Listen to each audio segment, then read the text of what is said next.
Good morning, everyone. Conducting an operations update for September 12th.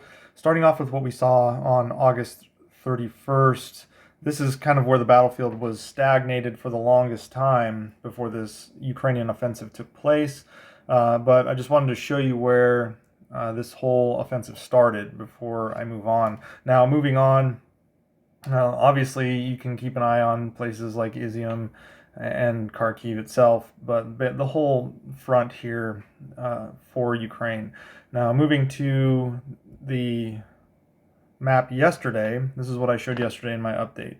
Obviously, a big swath of territory taken, so there's been obviously some movement. Now, this next map is what we're looking at today, and I'm frankly shocked.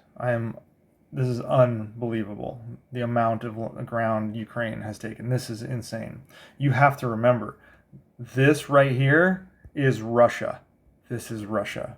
Like Belgorod, or however you say it, is right here somewhere in there. That's where the staging area for Ukraine was for the longest time.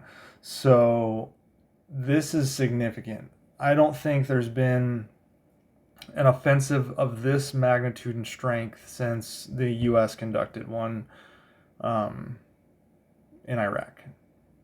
Period. This is a week's worth of time. It's quite impressive. Anyways, moving on. So the Ukrainian forces have obviously inflicted a major operational defeat on Russia, capturing most or all of the Kharkiv Oblast at this point with this rapid counteroffensive. Now, Russia has lost nearly 10,000 square kilometers in the last 3 months, but 8,700 of that is in the past week. The Ukrainian success resulted from basically an amazing campaign design and execution, which included a feint to the south to Kherson, although the feint was strong enough that it is itself is being quite successful. They long discussed about a counteroffensive in Kherson. Everyone was focused on Kherson. The Russians focused on Kherson, and then boom, Ukraine took Kharkiv back from the Russians and have moved through Izium. And this is significant. Basically, this recapturing of ground has ended the Russian prospects of being able to complete its stated objectives in Donetsk. After retreating from Kyiv in early April, they moved the goalposts to say they want to seize completely the territory of Luhansk and Donetsk.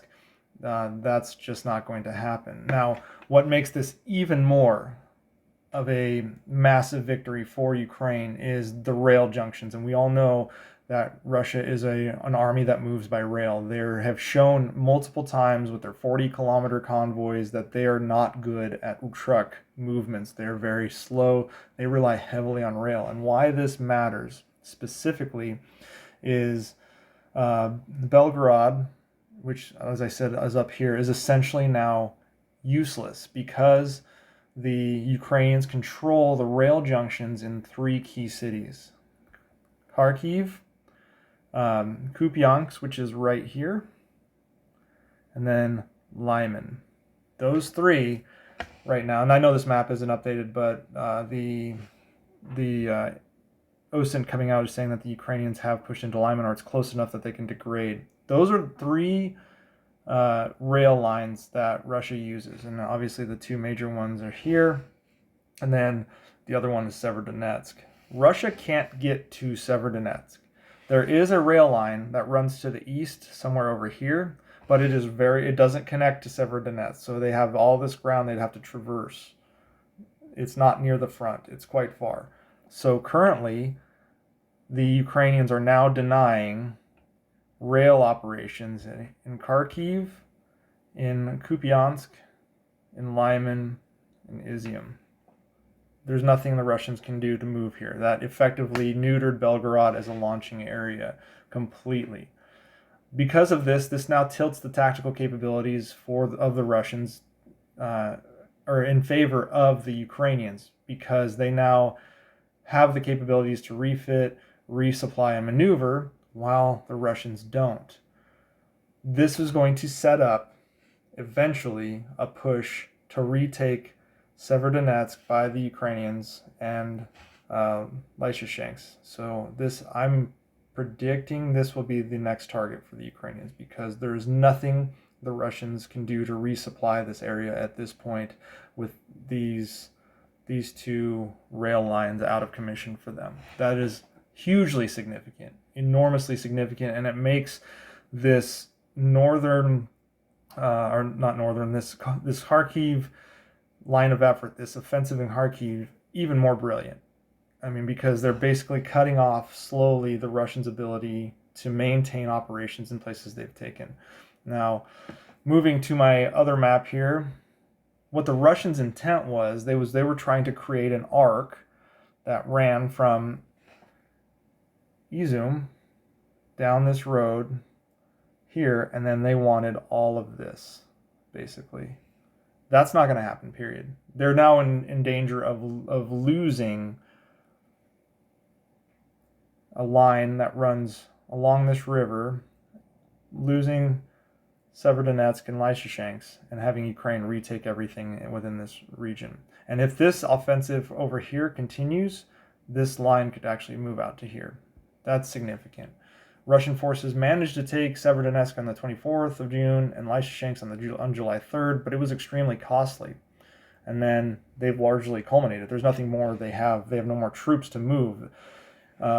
The Ukrainian pressure on Kherson, combined with the rapid counteroffensive in Kharkiv, presents the Russians with really a terrible dilemma of what to do in time and space. Russia lacks sufficient reserve forces to complete any new formations in this region here to try and counter the Ukrainians, because if they move from Kherson, the ability of the Ukrainians to rapidly move down to Kherson means that either one is open. There just isn't enough Russian people and equipment here to affect what basically the will of Ukraine is going to be inflicted upon Russia for the next at least few days. Now, Ukraine is dealing with a somewhat comical but also legitimate problem, and that is what to do with the mountains of abandoned Russian equipment.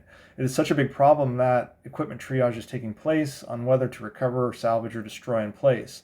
Now, one combat engineer, who has apparently slept very little since the beginning of the offensive, said, this is a Ukrainian combat engineer, said, I saw small units of up to 5 of our guys on foot who are destroying huge numbers of Russian vehicles, 3 tanks at one time. It was the coolest thing I've ever seen in my life. So just morale is high. They're moving. Just pretty much every facet of momentum has turned in favor of Ukraine here. U.S. intel is happy to just tell them wherever Russia is at this point, because Russia doesn't know how to maintain electronic warfare or operational silence.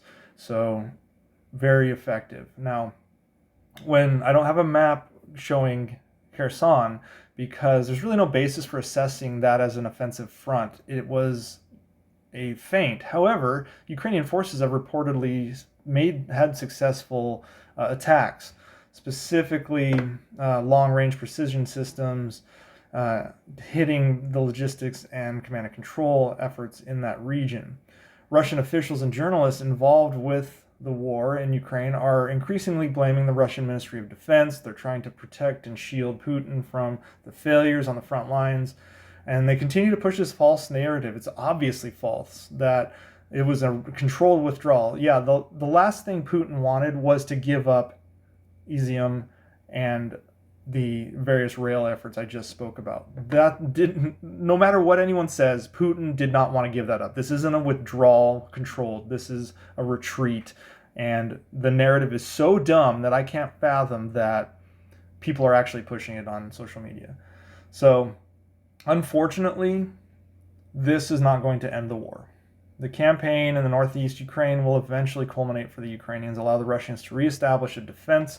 I don't know where that defense will be, but more than likely it's going to be near the Russian border.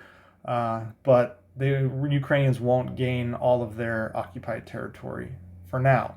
Now, the war remains, it's likely that the war is going to continue to stretch into 2023, but Ukraine has absolutely turned the tide of the war in its favor, meaning that Kyiv and Ukraine will largely dictate where the battles take place, and Moscow finds itself at a position where it may continue to lose battles and be chipped away unless they can find some way to regain an initiative through maybe a mobilization or some other way. But that's it for today. Have a good rest of your day, everyone.